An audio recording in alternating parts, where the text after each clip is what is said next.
In today's video, I'll show you on how you can download CV from Europass. So first things first, you want to create your profile, and in my case, I'm going to be creating a brand new CV right here. So I'll simply choose one of the templates that they use to make sure that I can finish this faster. And after creating your CV, it will then look something like this.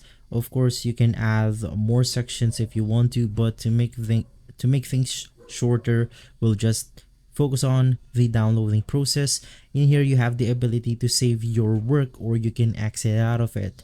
Now, to easily download it, right beside that button, there will be the download button. You can just simply click on it and it will automatically save your PV or CV onto your computer right here. If this video has been helpful, leave a like, subscribe, and follow Guide to Everything for more videos like this. Thanks for watching.